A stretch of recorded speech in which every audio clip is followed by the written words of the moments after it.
ওরা তো জানে না, ওরা বোঝেও না যে নিজের বাবাকে একটা গ্লাস জল দিতে গিয়ে তার ধিক্কার দেয়, সে আমাদের ভারতীয় সংস্কৃতি, আমাদের সনাতন সংস্কৃতি কি বুঝবে? কিচ্ছু বুঝবে না। আমাদের ভারতীয় সংস্কৃতিতে পিতাকে স্বর্গ বলা হয়। পিতা স্বর্গ, পিতা ধর্ম, পিতা হি পরমন্তপ, পিতরি প্রতিমাপন্নে প্রিয়ন্তে সর্বদেবতা।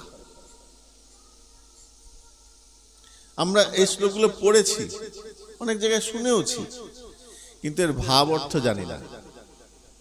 পিতা, পিতা দেবতা তুল্য, দেবতা তুল্য।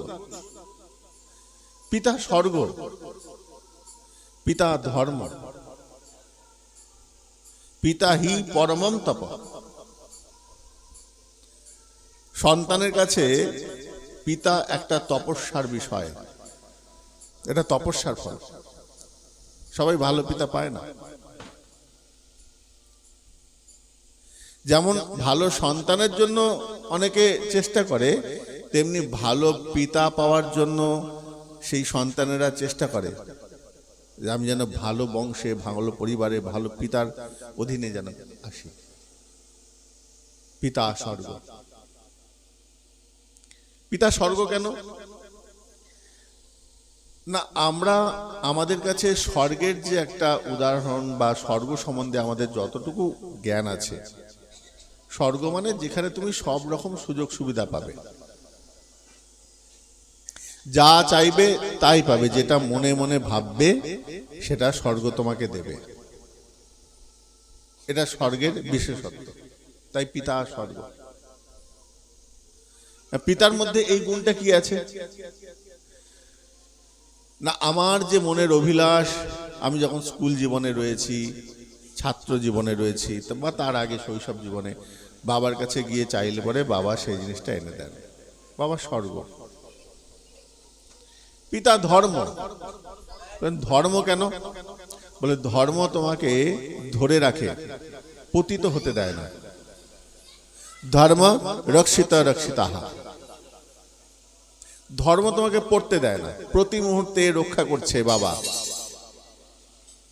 কিরকম?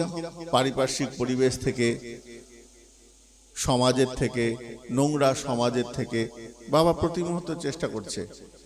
ভালো স্কুলে দেবার চিন্তা, পড়াশোনা যেন ভালো হয়, অধ্যয়ন যেন ভালো হয়, প্রতি মুহূর্তে প্রোটেক্ট করছে। বাবার দায়িত্ববোধ আছে। পিতা স্বর্গ, পিতা ধর্ম। ধর্ম পড়তে দেয় না, আর পিতাও সন্তানকে কখনো পতি হতে দেয় না। পড়ে যাচ্ছে, আবার বাবা ছেলে গিয়ে, বাবা গিয়ে তুলে দিচ্ছে। পড়তে দেয় না বাবা। পিতা স্বর্গ, পিতা ধর্ম, পিতা হি পরমন্তপ, পিতরি প্রতিমাপন্নে প্রিয়ন্তে সর্বদেবতা।